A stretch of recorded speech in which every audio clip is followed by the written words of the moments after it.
Study point में सभी मित्रों को नमस्कार। मैं आज यूपी पुलिस के लिए बहुत ही रामबाण लेके आया हूँ। ये कि मतलब कि देखा जाए तो ये क्वेश्चन कई बार आया है मित्रों।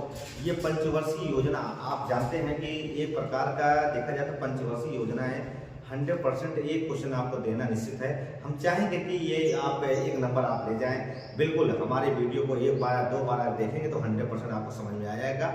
ये पंचवर्षीय योजना देखते हैं कि देखा जाए तो पंचवर्षीय योजना की शुरुआत कब से होती है। सबसे बड़ी बात क्या होती है कि पंचवर्षीय योजना है क्या। देखिए ऐसा है कि पंचवर्षीय योजना उसको बनाया जाता है जैसे कि सरकार ये योजना सोचती है कि 5 साल में यह लक्ष्य रखा जाए कि देश में क्या विकास किया जाए और कहां कहां विकास नहीं हो पाया है, किस राज्य में विकास नहीं हो पाया है, उसी को देखते हुए इन्होंने पंचवर्षीय योजना की शुरुआत किया था। तो देखिए सबसे बड़ी इसमें देखा जाए पंचवर्षीय योजना जो शुरुआत हुई थी ये 1951 में शुरुआत हुई, मगर देखा जाए तो 2017 में इसका समाप्त कर दिया गया। और ये समाप्त कैसे हुआ, देखिए श्री नरेंद्र मोदी पीएम जी ने इसको पंचवर्षीय योजना को समाप्त कर दिया 2017 में। इसके स्थान पर नीति आयोग लागू कर दिया, ये सबसे बड़ी बात है। तो देखिए योजना आयोग की हम बात करते हैं तो योजना आयोग ये पंचवर्षीय योजनाओं को देखा जाए तो पंचवर्षीय योजनाओं को भारत में लागू करने के योजना आयोग कहा जाता है। पंचवर्षीय योजना को ही मतलब कहते हैं भारत में लागू होने पर योजना आयोग कहा जाता है। इसकी शुरुआत कब हुई थी दोस्तों, जरा ध्यान दो। इसकी शुरुआत जो हुई थी 15 मार्च 1950 को। ये भी ऐसे पूछ सकता है कि पंचवर्षीय योजना या योजना आयोग कब से लागू हुआ, तो जरा ध्यान देना। पंचवर्षीय योजना की बात करते हैं तो देखा जाए इसकी शुरुआत हुई थी 15 मार्च 1950 को लागू हुआ। आइए देखते हैं सबसे बड़ी बात है इसमें अध्यक्ष इसका एक नियम बनाया गया कि जो इसका अध्यक्ष बनेगा, कौन बनेगा, इसका अध्यक्ष जो बनेगा प्रधानमंत्री बनेगी। तो कौन बनेगा, प्रधानमंत्री। आइए देखते हैं अध्यक्ष भारत का प्रधानमंत्री बनेगा। और प्रथम अध्यक्ष कौन थे, तो अब उस समय जब स्टार्टिंग हुआ था उस समय हमारे यहाँ प्रधानमंत्री कौन थे, तो आप समझ सकते हैं पंडित जवाहरलाल नेहरू थे। तो 100% वही अध्यक्ष बनेंगे। तो ये देखिए पंडित जवाहरलाल नेहरू साहब है, तो यहाँ देखिए पंडित जवाहरलाल नेहरू साहब। और उपाध्यक्ष कौन थे, गुलजारीलाल नंदा जी थे। तो ये कुल मिलाकर आपकी शुरुआत हुई यहाँ से। अब देखिए कि कुल मिलाकर देखा जाए, नोट करके देखिए 2015 में भारत पीएम नरेंद्र मोदी जी ने क्या किया था, भारत के पीएम इसका नाम चेंज किया था। इसका नाम चेंज करके क्या रख दिया गया, नीति आयोग। मतलब ये जो योजना आयोग था इस योजना आयोग को समाप्त कर दिया गया। और इस योजना आयोग को समाप्त करने के बाद इस योजना का नाम क्या रख दिया गया, इस योजना का नाम रख दिया गया नीति आयोग। क्या रख दिया गया, नीति आयोग। अब जरा देखिए नीति आयोग के प्रथम अध्यक्ष कौन थे, तो 100% है कि नीति आयोग के जो प्रथम अध्यक्ष होंगे वो कौन होंगे, तो देखिए नरेंद्र मोदी साहब, मतलब पीएम। अब देखिए उपाध्यक्ष की हम बात करते हैं। उपाध्यक्ष कौन है, अरविंद पनगड़िया। ये अरविंद पनगड़िया साहब है। अब आप समझ सकते हैं कि पहला अगर नीति आयोग का प्रथम अध्यक्ष किसको अगर पूछेगा तो क्या मारेंगे, नरेंद्र मोदी जी को मारेंगे। अगर उपाध्यक्ष पूछता है तो पनगड़िया साहब को मारेंगे। ये कहीं ना कहीं आपका सही होगा। और राष्ट्रीय विकास परिषद की हम बात करते हैं तो राष्ट्रीय विकास परिषद, ये क्वेश्चन पूछ लेता है, राष्ट्रीय विकास परिषद की गठन कब हुआ था, तो 6 अगस्त, इसको देखिएगा 6 अगस्त 1900, बहुत क्वेश्चन कई बार पूछा है, 6 अगस्त 1952 में इसका हुआ था। 6 अगस्त 1952 में राष्ट्रीय विकास परिषद का गठन किया गया था। अब जरा ध्यान दीजिएगा उद्देश्य क्या है, योजना आयोग को देखिए इसका उद्देश्य होता है योजना आयोग द्वारा लागू देखिए पंचवर्षीय योजनाओं को ठीक तरह से संचालित करना। मतलब इनका यही उद्देश्य होता है योजनाओं को ठीक तरह से संचालित करना, योजनाओं को। अब जरा ध्यान दीजिए प्रथम पंचवर्षीय योजना की हम बात कर ले दोस्त, तो प्रथम पंचवर्षीय योजना क्या है इसकी हम बात कर लेते हैं। तो देखिए अवधि क्या थी इसकी, 1951 से 1956 पहले पंचवर्षीय योजना जब चालू हुई थी। पंचवर्षीय योजना 5 साल के लिए चलेगी, पंचवर्षीय योजना 5 साल के लिए ही चलेगी। और इसका देखा जाए तो कुल मिलाकर देखा जाए पंचवर्षीय योजना की हम बात करते हैं 1951 से 1956। और दूसरी बात बता दूं ये कौन से मॉडल है, मॉडल कौन लेता है कभी कभी, तो मॉडल कौन है, हैराड डोगार मॉडल। हैराड डोगार मॉडल ये इनका मॉडल, इन्होंने मॉडल तैयार किया था।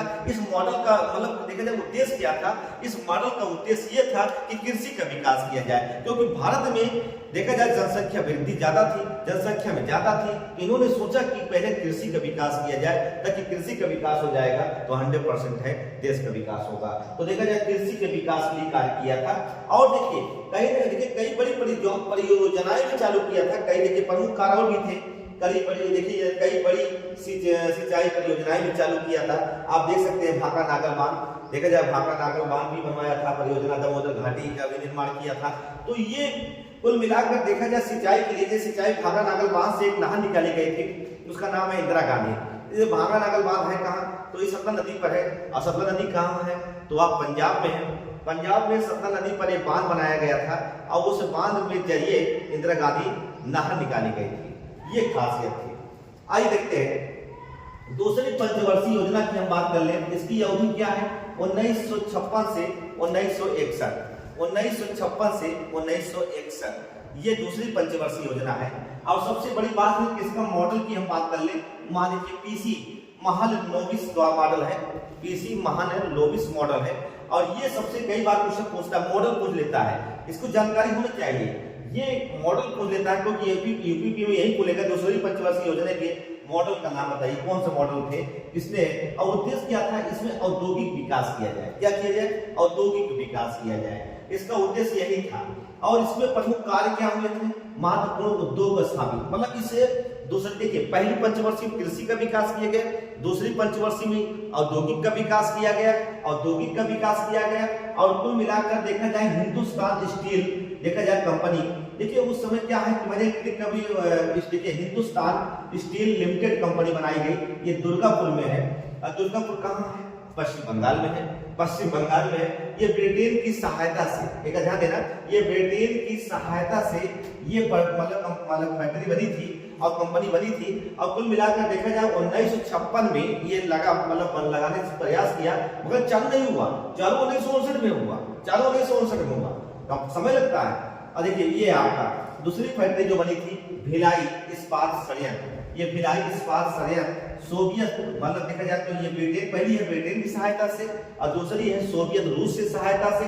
1955 में ये इसका मतलब मिलाकर देखा जाए निर्माण हुआ। हिंदुस्तान स्टील लिमिटेड कंपनी ये राउरकेला, ये जर्मनी की सहायता से 1959 में। तो ये 3 फैक्ट्रियां का निर्माण किया गया, विदेशी सहायताओं से हुआ था। और ये पूछ लेता है कि 3 फैक्ट्रियां निर्माण जो हुआ था दूसरी पंचवर्षीय में हुआ था, ये 1956 से 1961।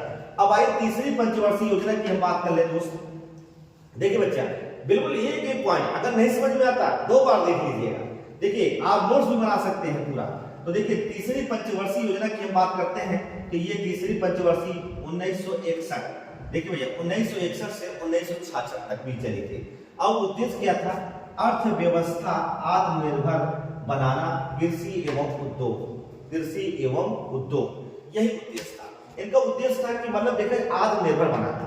क्या अर्थव्यवस्था में ऐसा नहीं है कि मैं दूसरे की तरफ से चले मेरी अर्थव्यवस्था, ये भारत चाहता है कि पूरी अर्थव्यवस्था जो हो मतलब खुद आत्मनिर्भर बने, मतलब खुद का डेवलपमेंट करे। और देखिए कृषि और उद्योग में भी विकास किया जाए, दोनों इन्होंने लक्ष्य ले चले। अब दोनों लक्ष्य में क्या हुआ, बोकारो आयरन स्टील इंस्टीट्यूट की सहायता बनी। अब बोकारो फैक्ट्री बन गई और किसकी सहायता से, सहयोगी से, रूस की सहायता से। ये ट्रिक मैंने बनाया था, देखिए बोझा भिक्ष दुपराव, दुपराव। अब आप समझ सकते हैं ये ऐसी ट्रिक है, बी से बोकारो, बोकारो, झा से झारखंड, झारखंड, भी से भिलाई, भिलाई, और छा से छत्तीसगढ़, और 2 से दुर्गापुर, दुर्गापुर, और 5 से पश्चिम बंगाल, और रा से राउरकेला, राउरकेला, उड़ीसा, उड़ीसा। ये ट्रिक बनाया था बच्चा। तो ये ट्रिक कहीं कारगर है, ये बहुत बढ़िया ट्रिक है। अब आइए देखते हैं हरित क्रांति की शुरुआत कैसे हुई।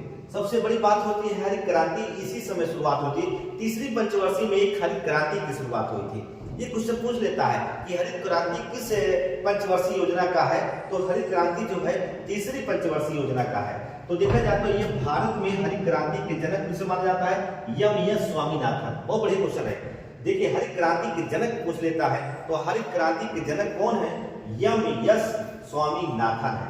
और देखिए दूसरा क्या है, विश्व में हरित क्रांति के जनक किसे माना जाता है? Norman E. Borlaug. Norman E. Borlaug. कभी कभी बोल लेता है, दोनों बोल सकता है। एक मतलब देखिए विश्व में हरित क्रांति के जनक किसे माना जाता है? Norman E. बोरलान। अब देखिए भारत में हरित क्रांति जो क्रांति सर्वाधिक किस पे प्रभाव पड़ा था?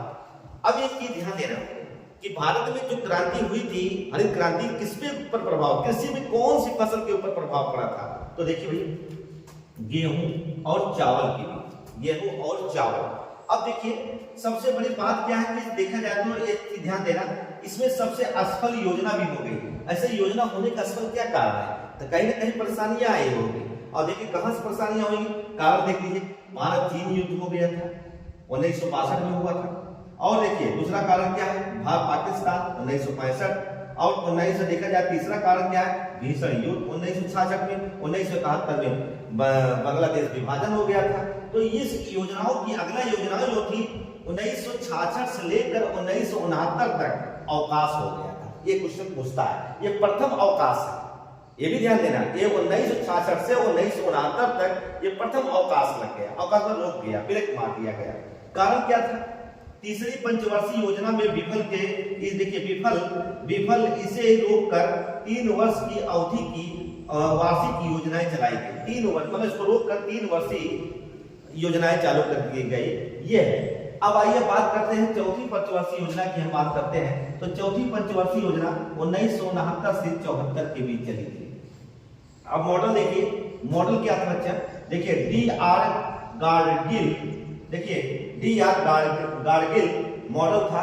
और सबसे बड़ी बात क्या है कि इसका उद्देश्य क्या था कि भारत में जाते स्थिरता के साथ आत्मनिर्भर बने।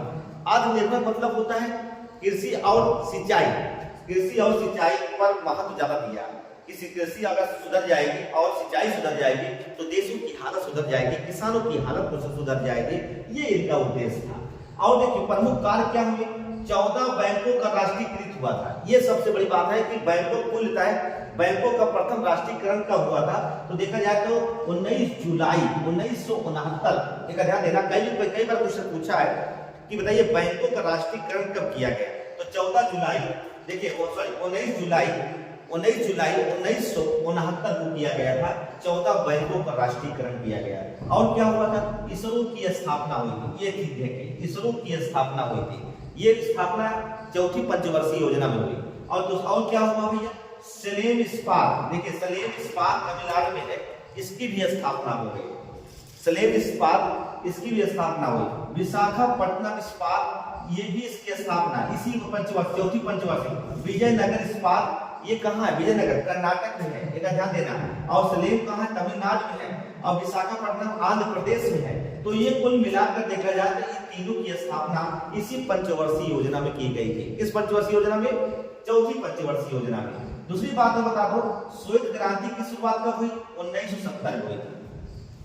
श्वेत क्रांति की शुरुआत कब हुई थी? 1970 में। जनक कौन थे? वह देखिए वर्गीज कुरियन थे।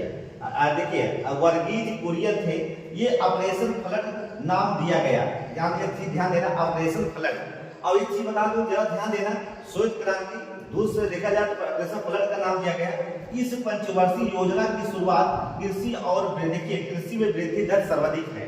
मतलब देखा जाए, एक चीज ध्यान देना, चौथी पंचवर्षीय योजना बहुत सफल परियोजना थी। इसमें कृषि पर बहुत ध्यान, मतलब सफल रही और तेजी से वृद्धि हुई थी। ये चीज ध्यान देना इसमें। और दूसरी बात बता दूं, पांचवी पंचवर्षीय योजना की हम बात करते हैं दोस्तों, तो पांचवी पंचवर्षीय योजना क्या है? ये 1974 से 78 के बीच में था। 1978 और 74 के बीच में था। यही एक क्वेश्चन बात कई परीक्षाओं में पूछा था। यही दोस्त पूछा था कि ये बताइए गरीबी हटाओ, मतलब देखा जाए गरीबी हटाओ का नारा किसने दिया था? तो आप यही समझ सकते हैं कि पांचवी पंचवर्षीय योजना है। ये कई परीक्षाओं में आया भी है दोस्त। तो देखिए गरीबी उन्मूलन एवं आत्मनिर्भर प्राप्ति करने के लिए पांचवी पंचवर्षीय योजना, पहली बार गरीबी हटाओ का नारा दिया गया। ये इतनी बार है कि समझ लो कई बार, मोस्ट इंपोर्टेंट कर लो बच्चा, ये कई बार परीक्षाओं में आता है। ये समझ लीजिएगा कि एकदम रामबाण साबित है इसमें। तो पहली बार गरीबी हटाओ का नारा भी दिया गया। 1975 में 20 सूत्री कार्यक्रम की शुरुआत हुई। और एक चीज बता दूं आपको, मामला क्या था इसमें कि उस समय देखो जाए तो इंदिरा गांधी की सरकार गिर जाती है और गिरने के बाद यहाँ पर सरकार चेंज हो जाती है, जनता पार्टी की सरकार बन जाती है, मोरारजी देसाई सरकार बन जाती है। इसीलिए इस पर देखा जाए तो ये सरकार बने 4 साल की समाप्त कर दिया गया, मतलब पूरा चल नहीं पाया 74 से, मतलब देखा जाए 4 साल में इसका समाप्त कर दिया गया। और यहाँ पर क्या हुआ, दूसरी पंचवर्षीय में भी ब्रेक लग गया। अब आप समझ सकते हैं ये सरकार गिरने के कारण से, क्योंकि देखा जाए 74 के 78 के बीच 4 साल ही चल पाया, जाते हैं 4 साल के बाद समाप्त कर दिया गया। और दूसरी बार ये चीज ध्यान देना, पहली बार का हुआ था आप देख सकते हैं यहाँ पर 1966 से 69 के बीच में पहला अवकाश, और दूसरा जो अवकाश हुआ था ये कब हुआ था कि 1978 में हुआ था, मोरारजी देसाई की सरकार बनी थी। अब देखिए दूसरी योजनाएं जो थी 1978 से 1983 के लिए ये मोरारजी देसाई सरकार बनी थी, मगर आप समझ सकते हैं कि उस समय इंदिरा गांधी ने भी इनको दोबारा हटा दिया 1980 में, और खुद इंदिरा गांधी प्रधानमंत्री बन जाती है, और जिसके कारण से यह योजना पूरी तरह समाप्त हो जाती है। दोस्त, मैं आपके लिए इतनी मेहनत किया हूं, हम चाहेंगे अगर आपको अच्छा लगे वीडियो बिल्कुल लाइक और सब्सक्राइब जरूर करिए, अपने मित्रों को शेयर करिए, बिल्कुल मैं यही चाहता हूं, और ताकि मुझे और अच्छे से मैं आपको अगला जो वीडियो मतलब नहीं हुआ है इसको हम कल लेके आएंगे। बिल्कुल आपका एक जोरदार कमेंट भी चाहिए और सब्सक्राइब भी चाहिए। बहुत बहुत धन्यवाद।